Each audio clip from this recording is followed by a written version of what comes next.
I want to say thank you. Because today, what we're talking about are trains.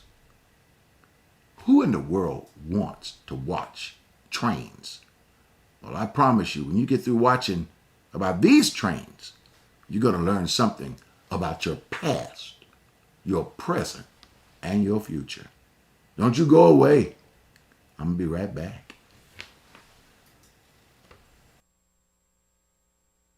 On this rock, I will build my church, and the gates of hell shall not prevail against it.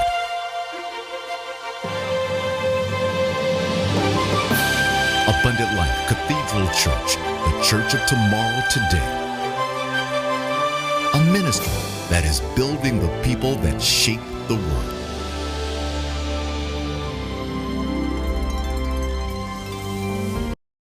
I'd be lost on my own, no one looking for me.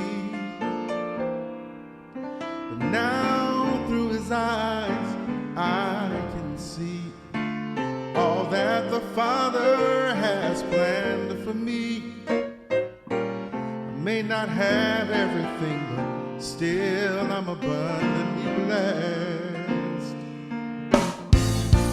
Now there were times in my life no help could I find.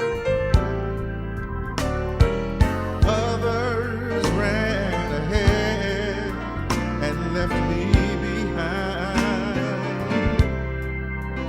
But I'm not discouraged anymore. I hear my season knocking at the door. Oh yes, I may not have everything, but still I'm abundantly blessed. Now can you see? I am exceedingly abundantly blessed. Take the time, yes, look around, and there are those who survive with much less. God has provided for me every day. If I need more, he'll just make a way. Oh yes, he will. May not have everything, but still I am. Now listen, wherever you are, why don't you declare this with me? Come on. Can you see? I am exceedingly abundantly blessed. Oh yes, I am. Take the time, look around. There are those who survive with much less. See, God has provided for me every day. If I need more, God will step in here, make a way. May not have everything, but still I lack nothing. It's hard to believe it, so I'll just receive it. Exceedingly, wondrously, marvelously, gloriously, all my needs are supplied. It's right by my side. May not have everything, but still I am. Yeah, yeah, I'm blessed. Yes, I am. I'm abundantly blessed. Yes. It's because of His grace and mercy that I'm standing here today to tell you that I'm abundantly blessed.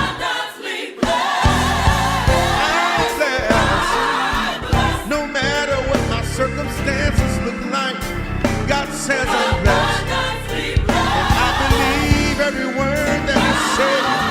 I receive every word that He said. Yes, I do. Yeah. I'm blessed. Blessed in the city, blessed in the field.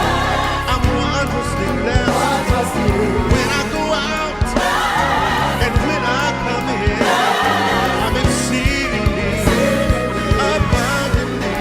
I may be troubled, but I'm not distressed.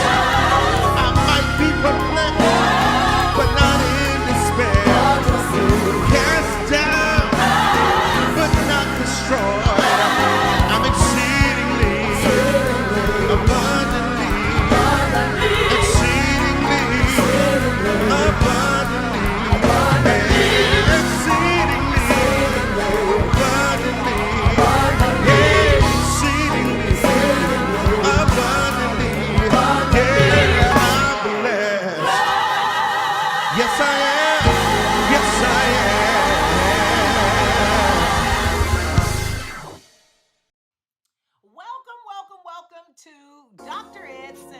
Motivational Sundays. Yep, I'm Yolanda Adams. Y'all know me. Hey, I am so excited about everything that Dr. Ed has been talking about. Man, did you know that the wisdom on the inside of you is actually the wisdom that's for you for your situation? I know, it's like amazing, right? When you ask God for something, not only does he give you what you ask for, he gives you what you need.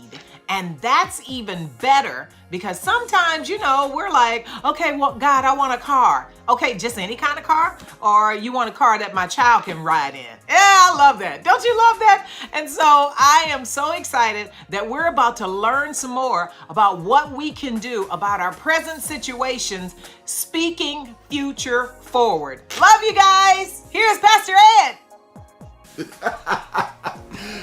Thanks, Yolanda. Boy, she'll get you going on Sunday morning. I know she will.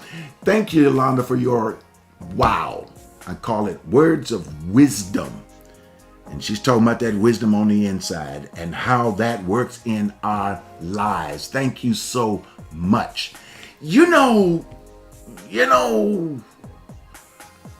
Wow. There is a word that is being thrown around that you hear all the time, especially dealing with all the virus and everything. And it is called epigenetics. And I know right there, some are saying, oh, well, I didn't come in here to hear about epigenetics. Well, this is not about epigenetics. But I'm going to use this as an example. Now, I want you to imagine a train. Okay? All right. Let's get into it right now. All right. I want you to imagine this train. And you got your engine. And this engine has the rest of the stuff after it, which means it's got a boxcar. After boxcar number 1, you got boxcar number 2. Boxcar number 2, you got the train is hooked up. Boxcar number 3 has hooked up to boxcar number 2. And so you got 7 or 8 boxcars. Now let's imagine that in boxcar number 1, now really what I'm getting ready to tell you is in the boxcar is unimportant. Don't worry about it. I'm just using this as an example. In boxcar number 1, you got cattle.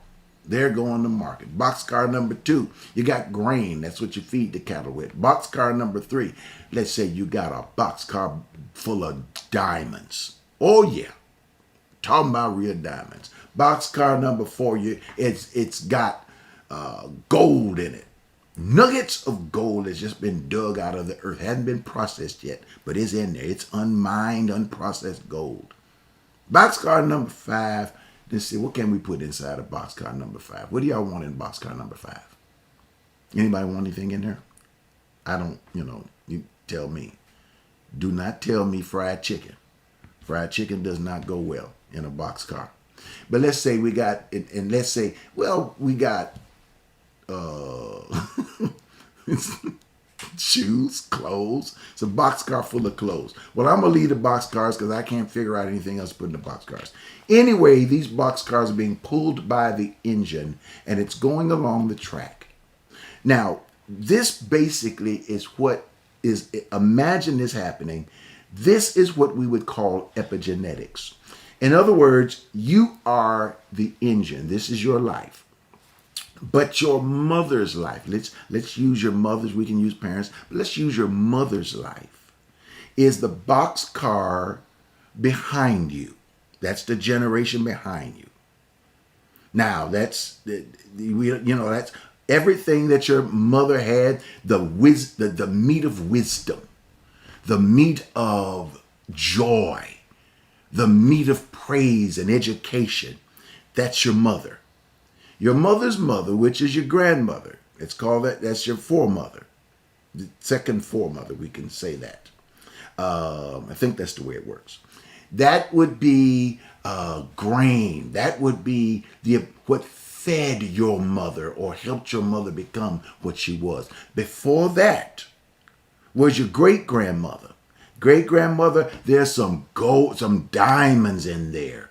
You'll look back in your history and remember there were some diamonds and diamonds like words of wisdom there. Then your great great grandmother, you remember what she went through. Now all of them had experiences. That's what's in these boxcars. Every one of these boxcars is hooked up to the boxcar in front of it, and all of it is hooked up to your engine, which in other words is all hooked up to you, which means that everything in our generation, we're on this track. That's our genome. That's our genes. That's what's happening in our DNA. Everything in our lives, that's what epigenetics is affecting us. How many of you ever heard people talk about, they'll tell you this sometimes in church. Oh, I'm dealing with that high blood pressure. It runs in my family. Or, these kind of headaches, they run in my family. My mama had them, grandfather had them. And you'll hear these things going on that talks about what runs in your family. Sometimes you go back in your history. If you ever dug into Ancestry.com, you might find little traits that took place in a family. If you find an old picture, you'll look at your grandmother, and your grandmother smiles maybe the way you smile. A lot of this you can find in your genome. You find in your genes. And many times, a lot of things that have been in our past are affecting our present. You know, I share this, especially with people of color. You got to remember, many people of color, some have went through Haiti, some went through Europe, but many people of color came right out of Africa. They were kidnapped out of Africa and brought straight to America. And they were created and bred to serve. That's what enslaved people is talking about. As a matter of fact, in our world right now, one of the goals that they're trying to teach, even pass laws, is that this information is not taught. They want it wiped from the books in school, so that children will not feel bad about what happened, about this history. But this history must constantly be taught. We can never forget. Nobody, doesn't matter what your color is, can never forget what happened. We must always understand the identity of what happened in this country. If you don't understand it, if you don't understand it, you'll repeat it. We don't want to ever repeat this in history. But these people were kidnapped, brought to a country, and created to serve. And so it was always about, what do you want, sir? Or what do you want, ma'am? And it's back there in that genome. Imagine this track. You are the engine. This is a track that's in your life, that's in your DNA. And all of these cars are backed up behind it. And so your mother's in you, your grandmother's in your mother who's in you, your great-grandmother who's in your grandmother who's in your mother is in you, your father, your great-grand. These traits are all in your life. And we who are alive are now carrying it.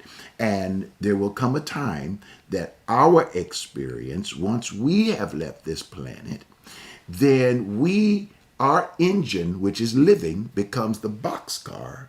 And our children, which are also, they still are alive, our children also become the engine. They'll become the soul engine to carry the rest of the boxcars. So in other words, everything that's in our past does affect our future. Sometimes it's the high blood pressure. Sometimes it's the chronic headaches that, they said was passed down. But then also, there are times the wisdom that was passed down, our ability to see things, our insight, our ability to, our gifts of being able to see, in a sense, sometimes around the corner. Our ability to look into a situation and discern what that situation is. Many of these things we are in our epigenetics. Many of these things are in our genes. And we learn how to use them. So when you look back in the past, people who were brought from one continent to this continent, they were taught to serve. So guess what? All of their lives passed down from generation to generation. They were always asking, what do you want? Or asking someone else, what do you want? Or what do you need? Or how can I help you? Or how can I get this to you? And then all of a sudden, when you ask them, what do you want? They can't answer it. Because all the way through their past, even to their present right now, sometimes we have not slowed down long enough to ask the question, what do I want? Because we have been trained to serve. One of the things Sandra and I, it was a conversation that we had several years ago. And it was the question where she said, well, what do you want to eat? And I said, well, I want some spaghetti. I said, well, what you going to get? She said, I'm going to get chitlins. I said, girl. She said, but that's what I want. I said, and then she said, pig feet. That was years ago. She said, she said, that's what I want. I said, well, I don't want to smell them things in the house. She said, well, they don't make no difference because that's what I want. And what we learned, and we laughed about it with each other, and that is that in a marriage, in a relationship, you can't be in such a way that the husband always gets what he wants. Okay, guys, I'm coming right. Don't get mad at me now. But it can't be in a relationship where the husband always has to get what he wants, and the wife never gets what she wants. She spent so much time giving the husband what he wants, giving the children what they want, kids, in other words, family members what they want. I'm the older sister. I'm the older brother.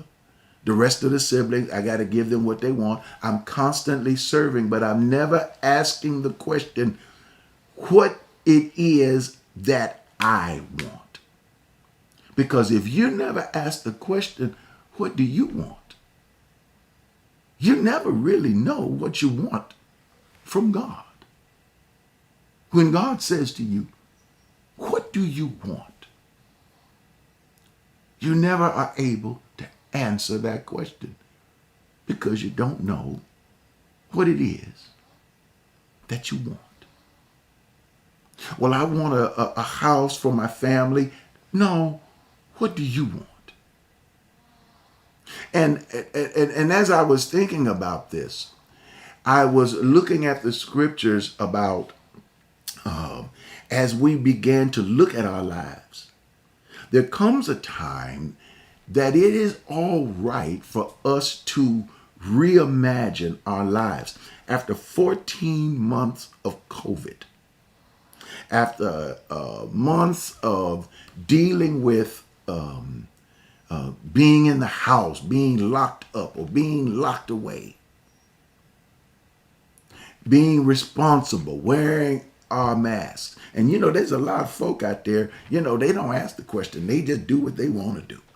But after going through all of this and being a servant,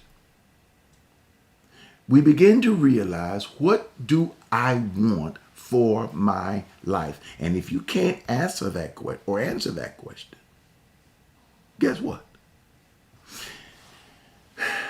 You can't imagine or reimagine a new life for yourself. You're just going to go right back and try to rekindle what your life was, instead of saying, you know what?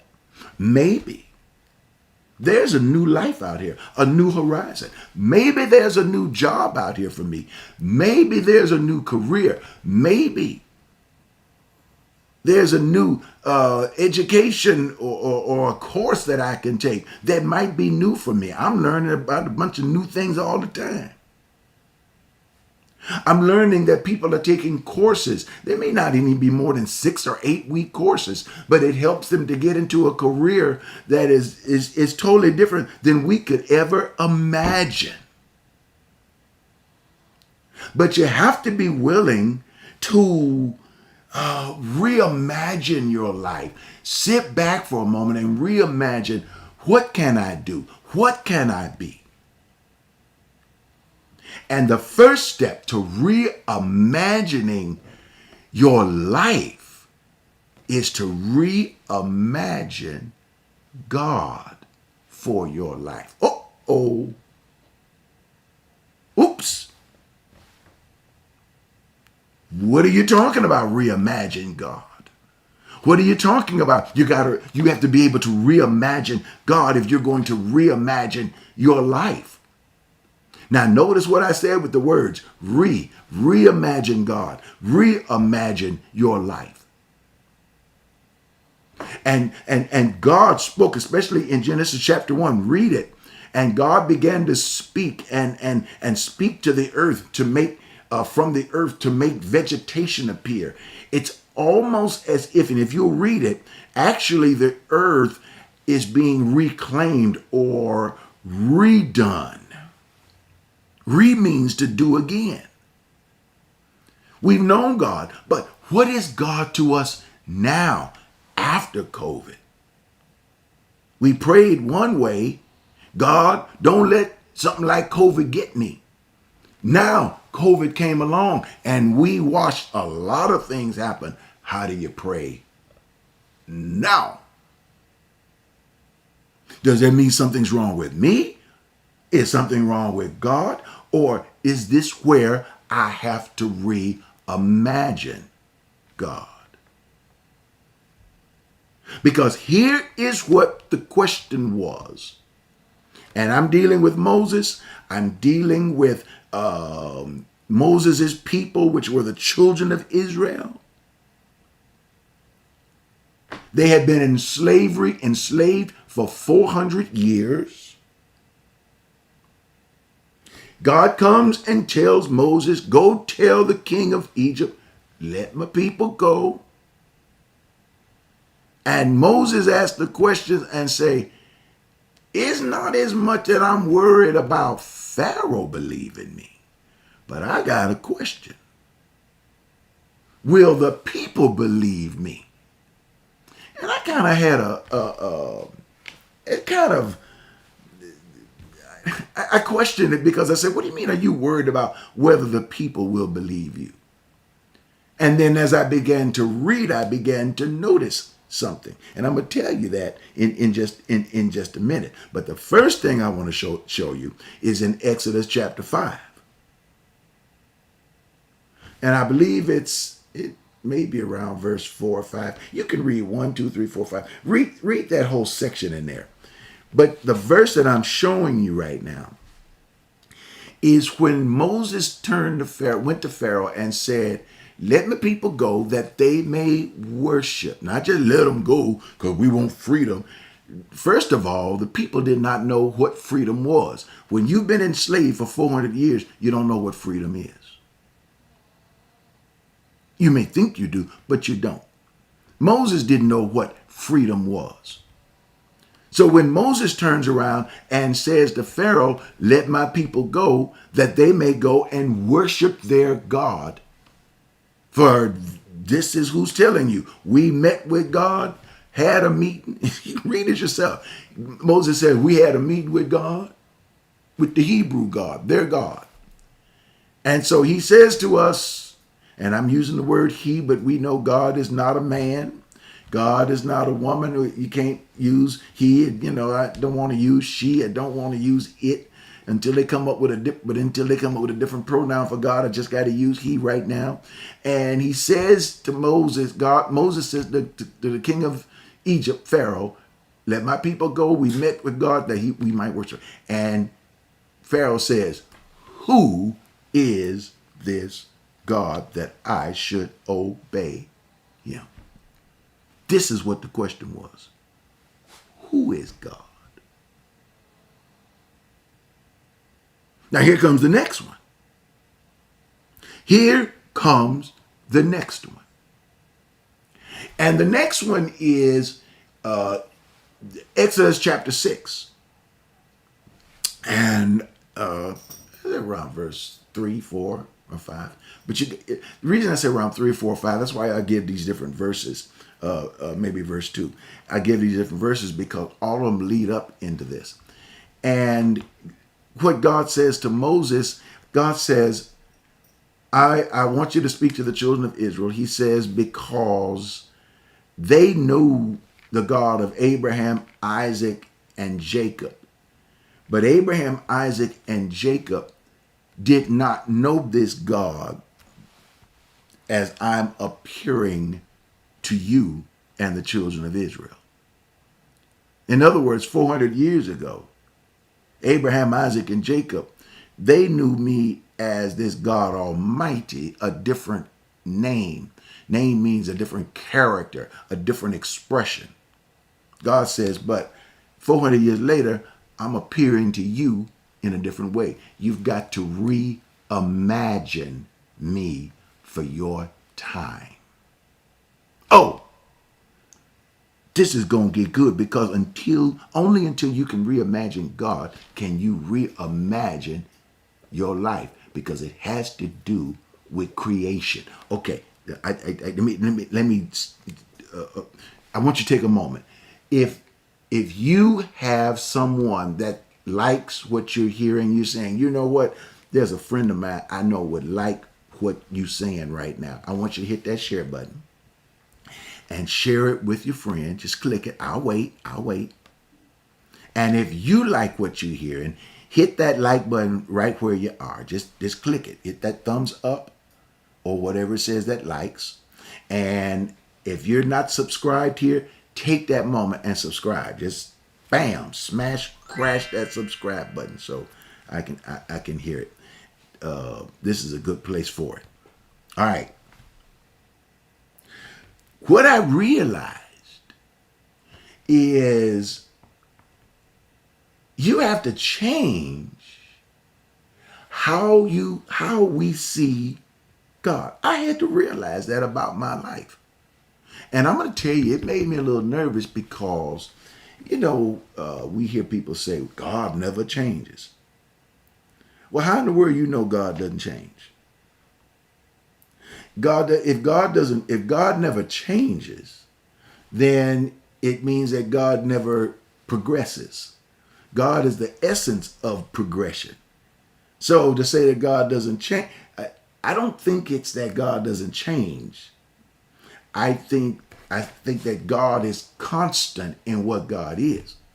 But we change. I know my life changes. Sometimes everything feels good in life, and sometimes I feel, hey, everybody can just go jump in the lake, swallow a snake, come back up with a bellyache. That's how I feel. And I know sometimes you don't feel like dealing with some of the stuff you're dealing with. Hey, people are taking advantage of me. I'm trying to be the nice person, and they turn around taking advantage of me. And it kind of makes me feel like you're trying to use me. I know some of you are dealing with that, especially during this COVID. How many out there like that? I bet you a whole lot of hitting that comment buttons on there. Yeah, that's me. Sometimes we're so involved in helping other people realize their dreams and realize their goals, and so involved in other people's lives, and especially the negative aspects of their lives. Because, listen, I especially say this to the caregivers, the oldest children in the family. Listen, they all gonna run to you. When they need something, they're coming to you. They never come to the baby of the family. They always come to you. And those of us who are in situations where even in a family, hey, the husband's trying to do what he's doing, but we're that caregiver. We're looking after the parents. We're looking after mom. We're looking after dad. We're looking after those that are going through what they're going through.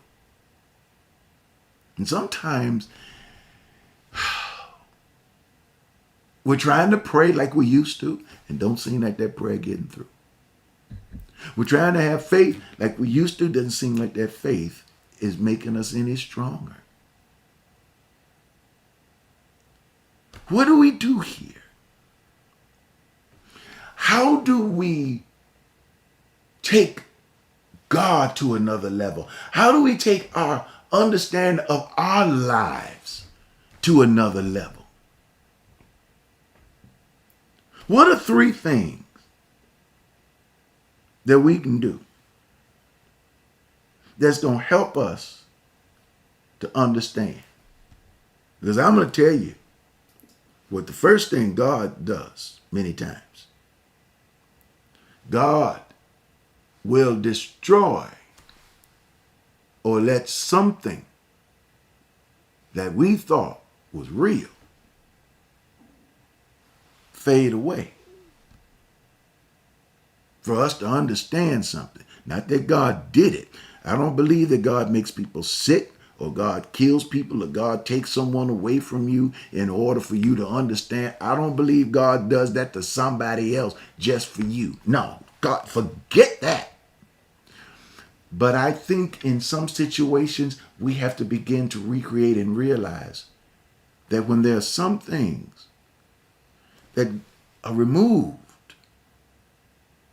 from our lives, money-wise, finance-wise, we got to look at it and say, now how do I change this situation? How do I see God in the way that I need to see God for this thing? Look, I will be right back. I want you to watch this, and I'm going to talk to you a little bit more about it on the other side of this. I'm coming back. Hey, this is Dr. Ed. We've been on this journey for over 40 years. Some have been there with us for almost 40. Some have just started this journey with us. But what we've been able to do is help people to find joy, peace, enlightenment. They have grown tremendously, spiritually, mentally, emotionally, and it's all because of your contributions, your help, our journey on this road.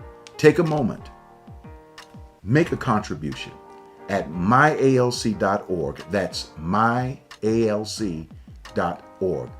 That's our website. That's our main place where you're even able to watch our show on Sunday mornings.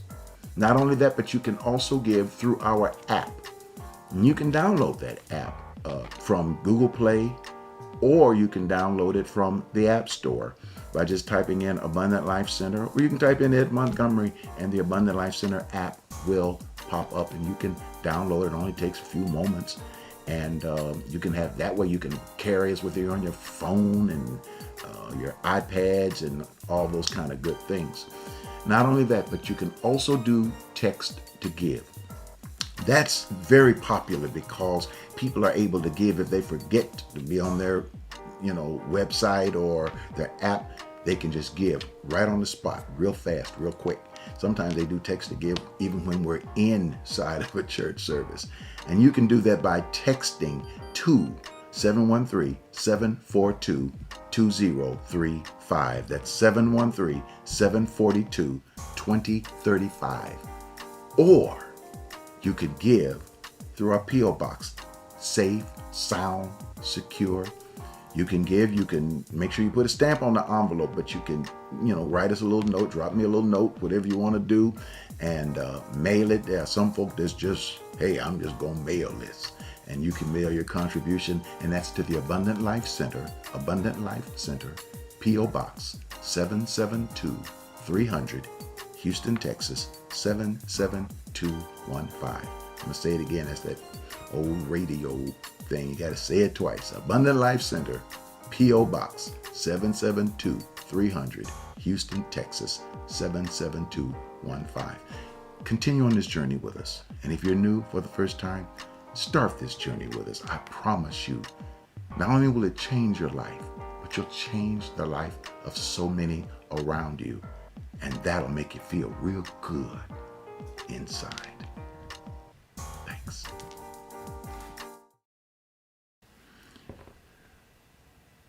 Wow. Make sure, those of you who are watching from out of town, I forgot to tell you that. Yeah. Those of you who are watching from out of town, if you're not in Houston, because we're originating from Houston. If you're not in Houston, you're in another city, let me know. Type it in the comment button. I would love to see what city you're from. If you're not in the state of Texas, type it in. Let me know what state you're from. I know we get people from Cleveland, Ohio, Jacksonville, Florida, Peoria, Illinois. Type in your city. Type in your state. And if you're watching this from another country, I know that means you might be up late at night or early in the morning. Type the name of your country in and let us know where you're watching this from. I'm talking about recreation. And it is the story of Moses. It's the story of the Exodus. It is the story of how God is reinserting himself into the lives of his people 400 years later. In other words, the God of slavery, the God of Abraham, Isaac, and Jacob, needed to be a different God in slavery. During Abraham, Isaac, and Jacob, they were not enslaved. They were having fantastic times, prospering. But 400 years later, they were going through slavery. Now, God was with them in both periods of time. But God was about to show them another side. God was showing them another side of himself. But they had to come up. They had to step it up and say, listen, evidently, this is the same God, but we need to see God in a different way. Now, in other words, what we are we a part of God's future, about a part of God's ability to create? Now, let me tell you what I'm talking about.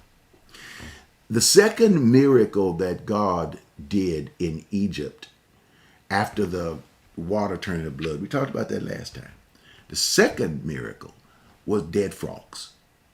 Now, how many of you like frogs? I know some of you like frog legs. Well, I haven't had frog legs in years.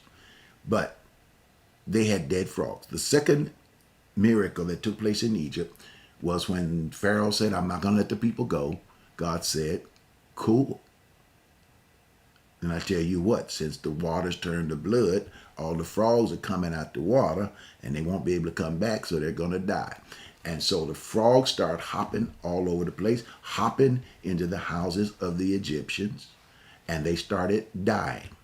Now, here, that wasn't the point of them dying. It was so many of them dead. Guess what happens when you're in Egypt? Dead frogs and hot sun. That's right. The frogs started to stink. I mean, whoo! They started to stink. And the stench was so bad that Pharaoh called Moses and said, can you get these dead frogs? Tell your God to get these dead frogs out of here. Now, you may say, well, why in the world would God kill the frogs? Well, the other God that Egyptians believed in, the image of that God, guess what? The head of that God had the body of a human, but guess what the head was? The head of a frog. It was one of their gods. God was saying, I'm over the frog God.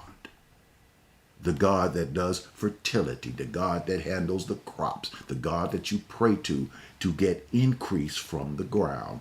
I'm bigger than the frog God. God says, you can have your frog God, but understand, you shall have no other God before me. Keep your frog God, but I'm just bigger than the frog God. You have to understand. People says, well, no, I think God ought to say there are no other gods but God. God understood what the people believed at the time. It's like God coming down saying there are no banks but Chase.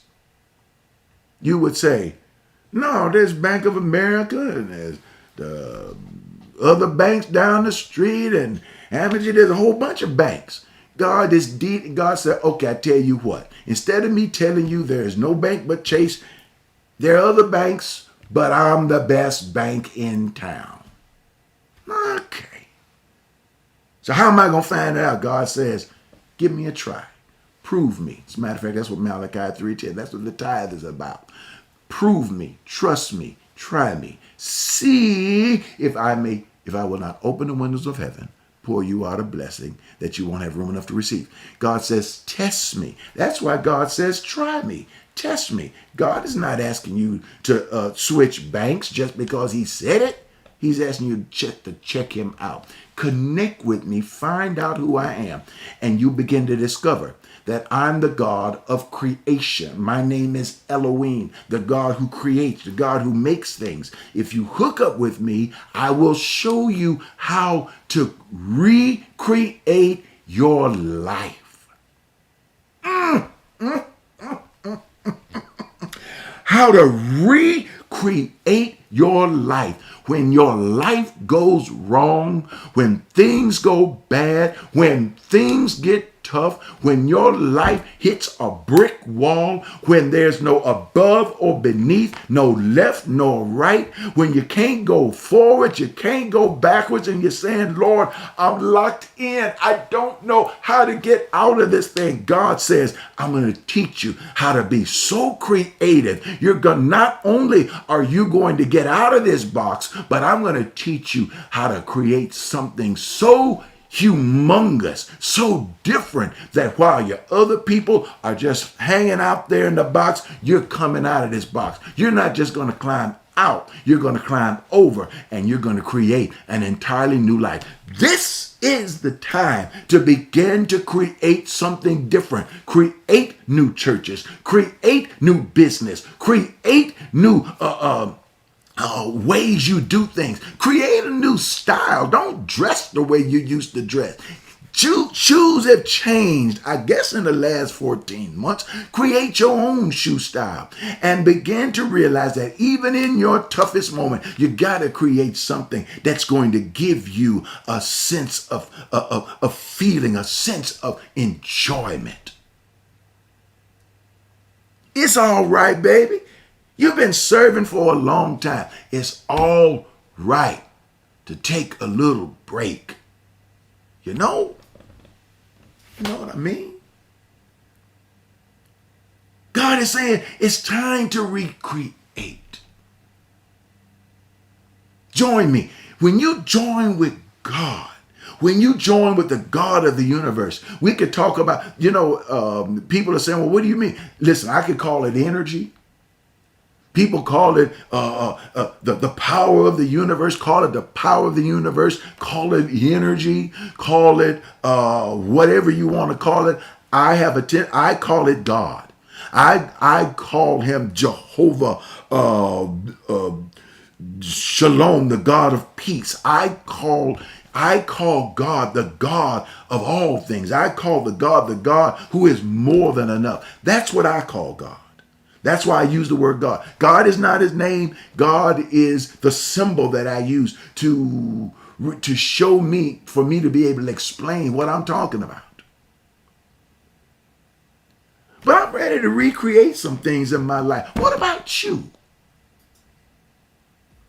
Aren't you ready to look at your spirituality, your Christianity, your faith, your religion a little bit different, and realize that even the bad things that were in your past, that were in your boxcar, on your train, maybe, just maybe, we can begin to change that. I know we can change that blood pressure thing if we change how we eat a little bit. Well, it don't matter what I eat, the blood pressure still happens. Listen, maybe we had to be consistent. Maybe instead of dead frogs, it has to be dead salt. Yeah. It's getting ready to say dead chitlins. Nah, I'm not gonna say. Maybe there's some things that we have to let God take from our lives until it just, I'm sure the Hebrews smell the dead frogs. Sometimes the things that are removed from our lives,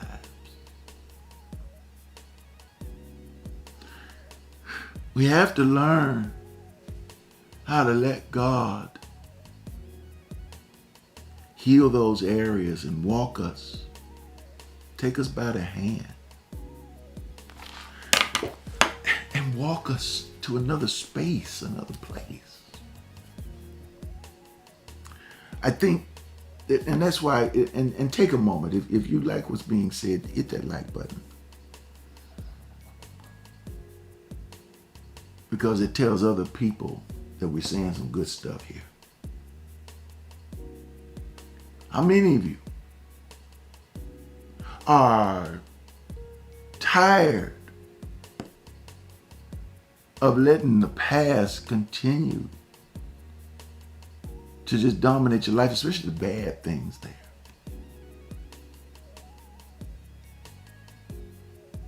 Well, there are three things that I promised God I was going to do. I prayed for them. These are the three things that's been given to me over the last 14 months. And he said, help people pursue their purpose. And number 2, grow their faith. And number 3, enjoy the journey. Let's laugh about it. Let's have fun. Let's enjoy this. I know there's going to be some more tears to cry.